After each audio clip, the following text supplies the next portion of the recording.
उन लोगों को दो खुशियाँ इकट्ठी मिली कि जिन्होंने रोज़ा भी रखा हुआ था और अफ्तारी भी अपने रब के यहाँ की और अपने रब की ज़ियारत की। तो जिनके लिए दो खुशियाँ अल्लाह ताला ने इकट्ठी की और वह अपने ज़ख्मों पे हाथ रखे हुए अपने बहते हुए खून से जब रब की बारगाह में हाजिर हुए होंगे तो रब की रहमत ने भी जोश मारा होगा और रब के जलाल ने भी जोश मारा होगा कि कोई बात नहीं मेरे बंदो, तुम इस हाल में अपने नबी की इज़्ज़त पर पहरा देते मेरी बारगाह में आ गए हो तो मैं बड़ा जलाल वाला हूँ।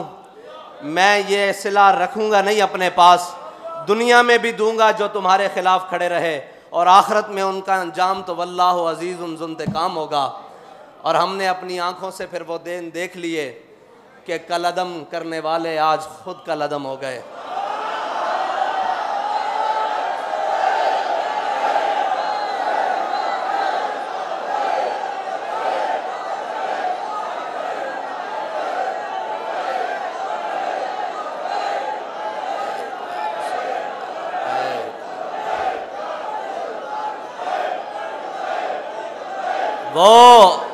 वो इक़्तिदार जिसकी खातिर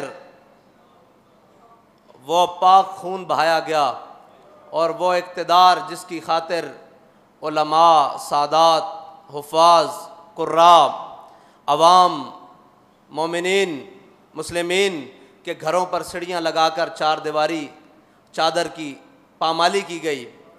लेकिन आज देखो कि कहीं छुपने के लिए जगह मौजूद है। जिस इक़्तिदार की खातिर तुमने ये सब कुछ किया था वो इक़्तिदार तुम्हारे गले पड़ रहा है और तुम उतार रहे हो। हाय उस ज़ूद पशेमा का पशेमा होना। ये रमज़ान का महीना है, हम इंतकाम की बात नहीं करते, लेकिन अल्लाह ने जो कुरान में लफ्ज़ इस्तेमाल किया है ना वो इंतकाम का है। मसला ये है, हम इंतकाम की बात नहीं करते। हम कहते हैं कि कोई बात नहीं, ये जो कुछ हम पर हुआ ये हुजूर के नाम पर हुआ, लेकिन रब कुरान में इंतकाम का लफ्ज़ इस्तेमाल कर रहा है। हम तर्जमा तो करते हैं कि अल्लाह की खुफिया तदबीरें, और इधर भी रब ने फरमाया वल्लाहु अज़ीज़ुन ज़ुंतिक़ाम, अल्लाह बेहतरीन इंतकाम लेने वाला है।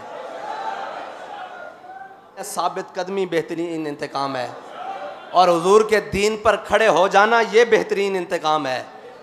और वो जो शहादत का रुतबा पाकर रब की बारगाह में पेश हो गए, अभी तो ये दिन देखा है हमने, अभी तो जिस दिन आप अदालत बैसी वो दिन बाकी है और उस दिन के लिए इंशाअल्लाह हमने अपना ईमान सलामत लेकर वहाँ तक जाना है।